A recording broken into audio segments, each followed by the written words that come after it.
We are going to talk about what happens after Brendan has his main idea and his main song that usually ended up in a TV show. Okay. How we're going to make that into a recording to release on an album. Awesome. Take us away. The first order of business is going in and fleshing out the song if it hadn't been fleshed out already. That usually involves Brendan coming in and if it's just a 45-second snippet that he had, then it'll be fleshed out into like a full-blown song, 4-5 minutes long, perhaps. Sometimes after what we'll do sometimes is I'll take that 45-second piece, and I'll go into Pro Tools if I have the time and if I have the ideas, which I have no choice but to have. I'll take that old session. Or I'll take my stereo edit and I'll chop it up and write around it and go like, maybe there's more of a thing here, maybe there's a thing here, and here's an outro, and maybe we duplicate this area over here. We have verse, bridge, chorus, verse, bridge, reverse bridge, chorus, solo section, Odyssey section sometimes, and then an outro. And it could be quite discombobulated. It could be like a stereo mix and then a guitar riff with a click and then back to the stereo mix and then to a more superior drummer with just bass or whatever. It's mostly guitars usually. Or I'll have like, it was really funny in the first record. I remember Mermaider was a song that existed just as Mermaid or just like the three chords going up, and that was it. And then I thought, and for some reason, like through online and through whatever fan websites, whatever, people wanted to hear that whole song. And so I thought, what do I do? So I went through that whole episode and I gathered other parts, and I had that digga-da when Toki's being lowered into the trench. And I thought digga-da, then I have on 3, 1, 2, 3, and I have the 3 thing. So, but they can kind of live in the same tempo so we kind of found a tempo that was here, dun dun dun dun dun dun. So doing a triplet thing on top of that, and then slowly building and just going back and forth and sitting with Gene and trying to make that all work together. But I had all my clues to make that song a song. So that's one way we do it. And then sometimes, so I'll either go in, I'll have an idea, we'll combine some different parts of the songs. I remember another one that was an interesting thing where we took Bloodlines, the song Bloodlines, with the big kind of drum thing, the kind of tribal-y thing. The more tribal kind of thing, the Sepultura kind of a vibe. And there was that and then there was a big harpsichord piece that was somewhere in the episode too, where I thought that would be a great breakdown. If we could break down when Nathan Explosion's great-grandmother is telling the story, this lustful story of her and this native over this harpsichord piece. It's more of like a traditional harmony, kind of with figured bass and stuff. Wouldn't it be great if we broke down to that and got back in? And then, again, all the clues were in the episode. So it was cool. Other times, I have a guitar and an amp set up, and then Gene's in the other room. And that's the more organic way, the more kind of way that a lot of people write songs, I think. Yeah, that's the band in the room thing. That's what it all came from. That's what Van Halen did. There you go. So at that point you've already mic'd up the kit, correct? The kit gets mic'd up in pretty standard fashion. It's kicks, snare mics, tom mics, a couple of overheads. The fewer mics, really, the better, because the more mics you have, the more you get into phasing issues between the various mics. So I'm a fan of keeping it simple and getting things done. Mostly for ease of operation, but also sonically. More mics on a drum kit does not necessarily mean a better drum sound. That's been proven with Led Zeppelin back in the days, and like again, more options, more choices mean more decisions to be made later, and it gets in the way. It gets in the way of the workflow, just like your songwriting. Echo what I was saying in the songwriting. That's why Ulrich and I work well together, because we don't want to belabor something. We want to get it done, and the more options you have, the more things to drive you insane later on. Absolutely. So you want to keep your options pretty open. So what is the most standard way that you can mic a kit? Especially for metal, we just close mic kicks. For me, it's an ATM 25 inside the drum, and off you go. Then there's 57 on the snare. I use the Audix D2s on the toms. There's the D4s. I don't remember. It's the little ones. It's the ones that they make for the toms. And then the overheads. Traditionally, you have like some kind of condenser microphone. Of your choice, but I've learned over the years that I'm actually better off with a dynamic mic for overheads because of how it just shaves off the high end a little bit. And just when people have been complaining about the Pro Tools and all this digital world sounding like brittle and bright, I said, well, fix it, change your recording technique. You don't need to try to emulate what they did with back in the analog tape days. And so I use condenser mic. I use dynamic mics for overhead so sometimes. You want a warmer sound for the thing. Yeah, because traditionally what you're saying is that old analog days, you would record the drums first. You'd record them a little brighter than you needed them to be. Yeah. Because the natural aging and wearing of the tape would warm the whole thing up. Absolutely. Correct. I mean, the tape is an imperfect medium. Right. And you have, when you clean the tape heads, for all you old schoolers out there, that's your high end. It's literally being shaved off the tape. And so you goosed 10K on everything to tape because you knew it was going to wear off a little bit, and you would try to keep your noise floor in check with that. So you'd work you would accommodate the medium. Right. And then if you would just transfer those recording techniques through to digital, you would have something that would end up way too bright. Right. It would just be this super high hissy. Yeah, I mean, it was just like what sounds brittle and bright. So well, fix it. So the technique idea is that record it how you want to hear it. Yeah, exactly, yeah. and accommodate this medium, right. Not the old medium. Gotcha. And so that's basically what we're doing. It's a pretty standard drum setup that I'm going for. The most important thing for drum tracks are having an amazing drummer. It really, you can have the best microphones and a crappy drummer, and nobody's gonna like it.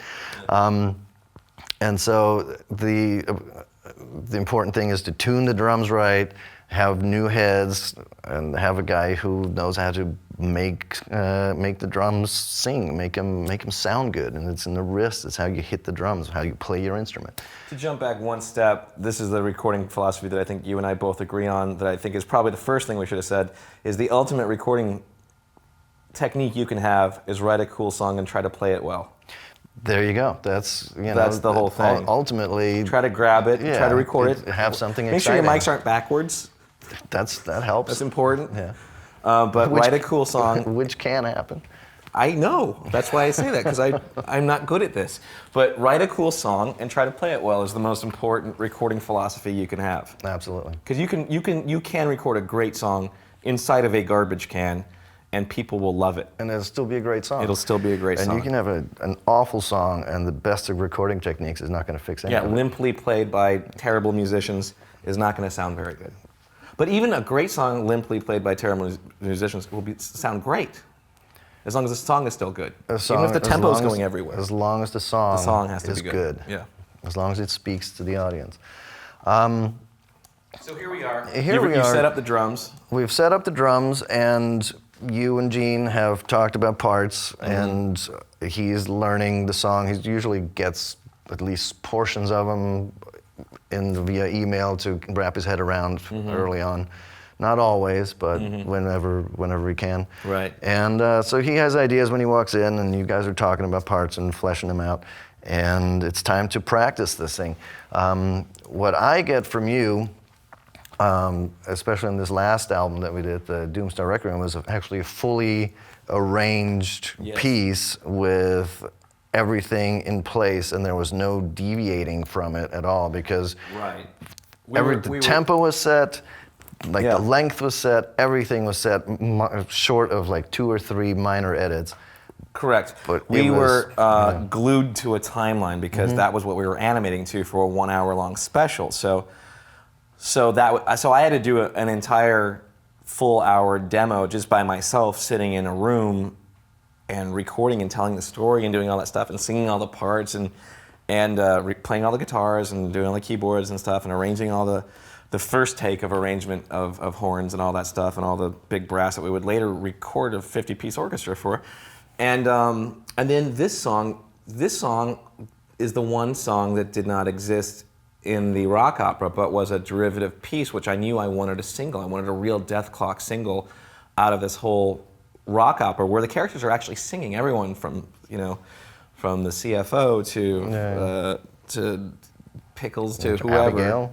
What's that? Abigail. To Abigail has a beautiful lullaby that she sings. But what I want to do is almost take that Mermaider style thing. And I knew when I was kind of putting the horns together for the opening piece, I wanted this big Jesus Christ Superstar style overture. And I knew that as I was writing this is the theme of the whole piece. And I'm gonna take this, and I'm gonna make a Death Clock song out of this harmony and this melody.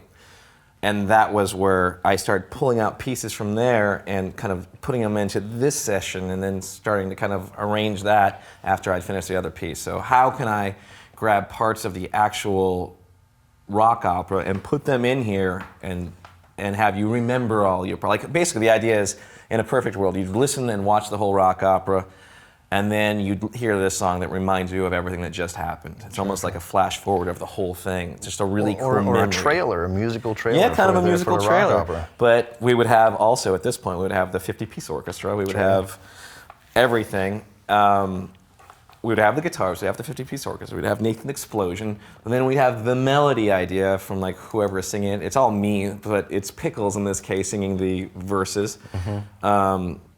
Or the bridges, or whatever section we want to call them. And that's the arrangement of this particular piece. So I think I had arranged enough of this piece too. This was a little looser. We could have done a few This was all pretty much arranged when it came to my house. Yeah. And just to give you an idea of what we're getting here, right here we have a rendering of the Superior Drummer bounce. And that's basically what you had. That's what I gave you. Yeah, that's what you had written to, and then we have a bass that you had done. Yeah. And we see some audio 20 with Whatever some muted is. regions. Yeah. And then we have. That's my style right there. This, that kind this of a is mess. probably the Superior Drummer MIDI that we bounced earlier on. Yeah. And some more rhythm guitars, left and right. That's cool. Lead guitars with some muted regions again. Yeah. Some more lead guitars like we like them, and then audio 12, 13, 14, 15. By the way, 16. I'd like to say all those muted regions. When I was talking about in section 1, where I'll record too much or have too many ideas, we'll just simply mute them. If we're like, you know what? Or I'll make a decision. I recorded this, doesn't work.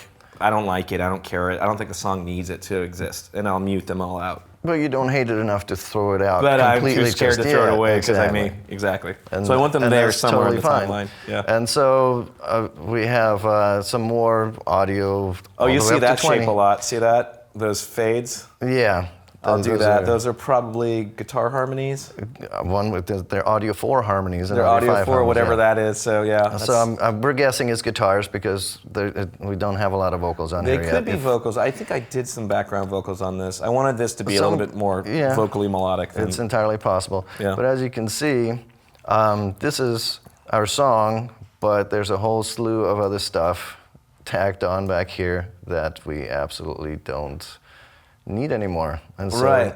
It's a bunch of garbage. Remember how I said I don't like to throw things that's away? Exactly. It's like musical chucked at the end. hoarding. Yeah. It's is what chucked it at is. the end. And so this is what I first get in, so I start cleaning it up, and I save as a new session, as you can see right here, is my numbering system. I have the song title, and then I put in a dash 001, 002, 003.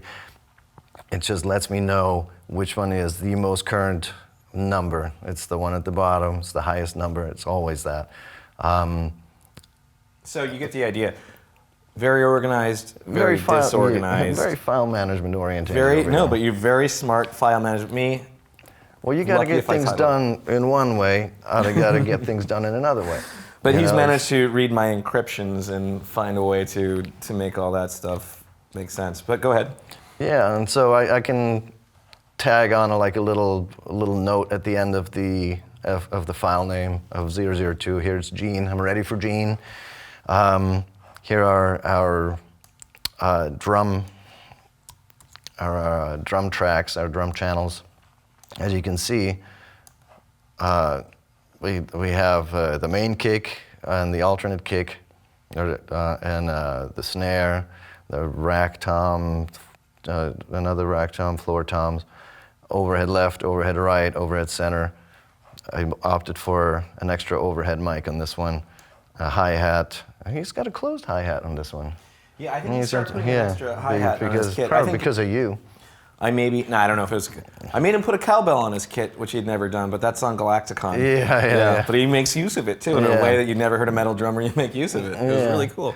And he has two ride cymbals. That's one of his signature things. So not only does he and he has one left and one right, and they're pitched differently, and he can do some really cool fills that way. Yeah. And so we have a China mic and two room mics, and that's about it. So it's still, it's a pretty standard setup, and we're looking at about 14 tracks of drums. Okay. I was going to ask, I think we did it on maybe this record, the Doomstar Requiem, and Galacticon, oh no, maybe not or Death Album 3, where Gene, and this is something not everyone knows about metal drumming, is that oftentimes the kick that they use in the recording is not the final kick. Sometimes they'll replace that with a trigger or a sound that sounds like a very like a sample. What's that? Like a solid sample. A solid sample. You take where the drummer has already played and you replace it with a thing, and he's going to get into that. But I think in the last album or two, didn't we also bring in a line for his triggers? Yeah, that's the DM5 track that is sitting right up on top here. He has, and a lot of drummers do for live, they have triggers on their So they have these drum little kits. MIDI triggers. So basically, these little things hover on the top of the shells of the double kicks, and they're sensitive to any kind of hit that happens. So live, when I play with Gene live, in fact, we just played at the Big Tenacious D Festival, and during our sound check, like 10 a.m. that day, his DM5 took a nosedive. The one that he borrowed from me. Yes, yeah. And so we had to track one down, and basically, he can play. It sounds cool. It doesn't sound as solid, and it doesn't sound as consistent without that. I mean, you really can put a gate and a compressor and all kinds of stuff, and you can make that happen. Yeah, but it's easier with this thing. It's brutal, and that's where a lot of the, it's gone from just sound replacing kick drums and snare drums to just programming drums entirely for death metal Exactly, records. yeah. So we've really gone all the way over to the other end. Right. But with that, no matter how well you program drums, you can still tell that they're programmed, even if a drummer programs them, because there's just something about it that just sounds a little too perfect. Mm-hmm. And it's the imperfections that make life beautiful. And so we're always trying to keep the drums really as live as possible, despite the fact that we're competing with all this other death metal production that's out in the world. There's a lot of very precise production out there. And so in order for him to track, we opted to track this DM5, which is an old Alesis box, a drum module box with these trigger things, for him to listen and hear what he's playing. And so after talking with Brendan, and as you can see, the session has been cleaned up. There's nothing anymore at the end. There's still a few muted or unmuted regions. Yeah, don't throw those away. But the end has been cleaned up. So we start tracking, and it's tracking / rehearsal. So I keep the first. I set it all up with my beautiful names here, all nicely labeled, no audio ones. But I leave the first one open and I instantly duplicate my track list and my playlist, and because I know that I'm going to later use this one as my main comp. More on that later. But here we are. We have these, and I can play some of this so you hear that it just sounds very different. Raw. It's very raw, and it's very much like a learning process for Gene.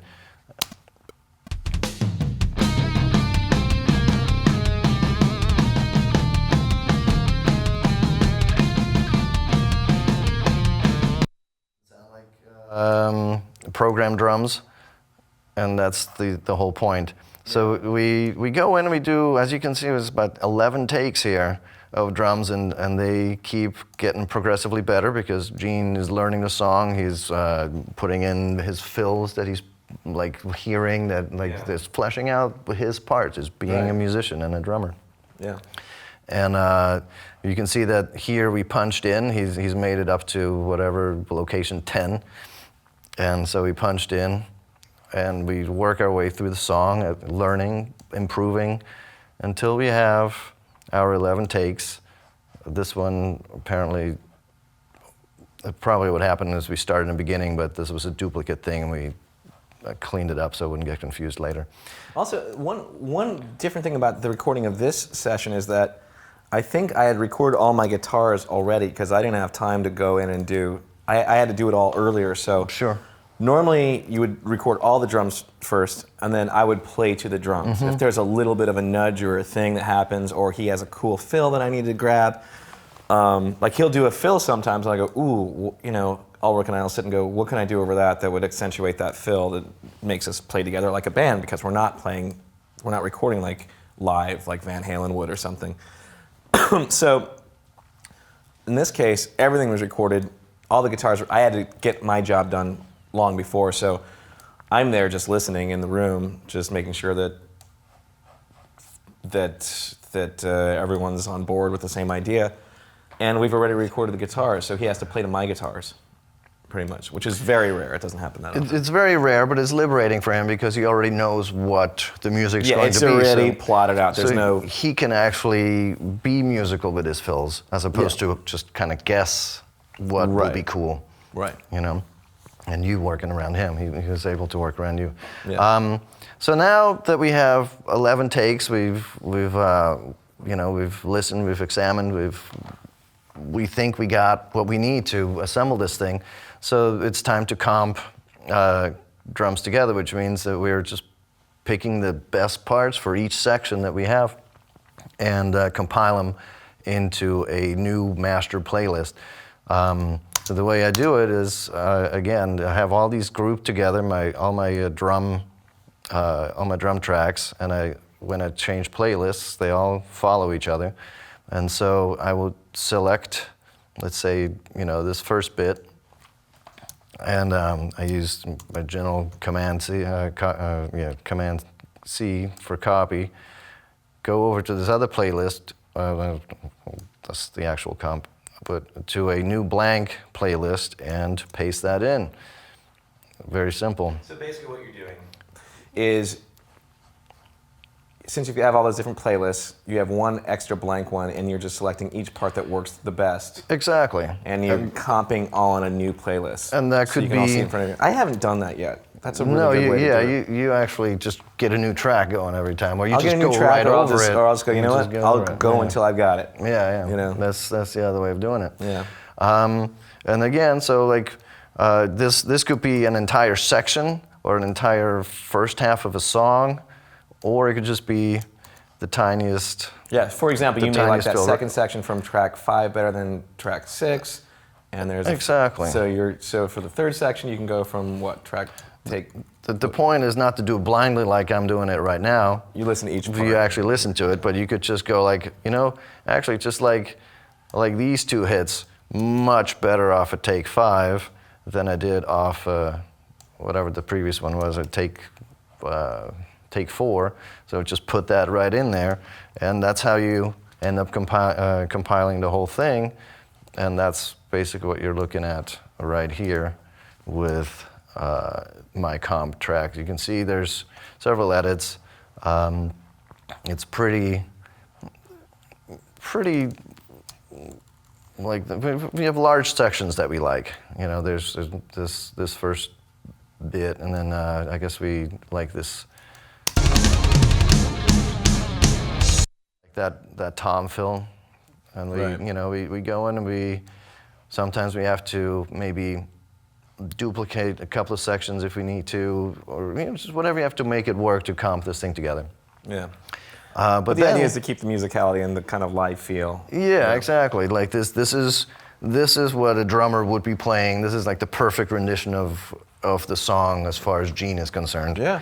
And then this is about the time that Gene takes a rough mix home, listens to it, Yeah. and decides whether or not he's happy with everything. And if he's not, he will tell us. It's a rare thing to have. I mean, I'm sure other people do it, but he really cares about how his drums come across. He really wants people.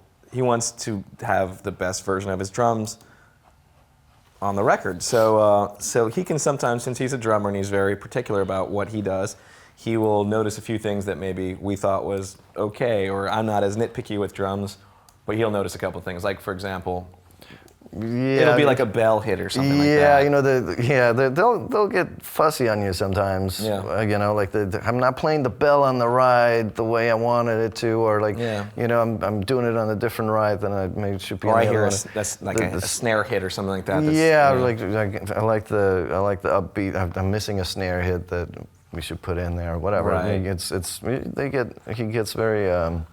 But that's what you want, someone who cares. I mean, Yeah, ultimately. and You it want makes it better, you know? People who really Yeah. care about their work. As long as we're not talking about OCD, where it's really crazy. Right. That can happen Right. too. I've had a guy once who could not tune a guitar for under 3 hours. It was like, geez, you know, and you know, by Yeah. the time he was in tune, the strings are dead again. So your guitar is always out of tune. tune. It doesn't matter. Yeah. It's never going to be with our Absolutely. well-tempered system. It's never going to work. Exactly.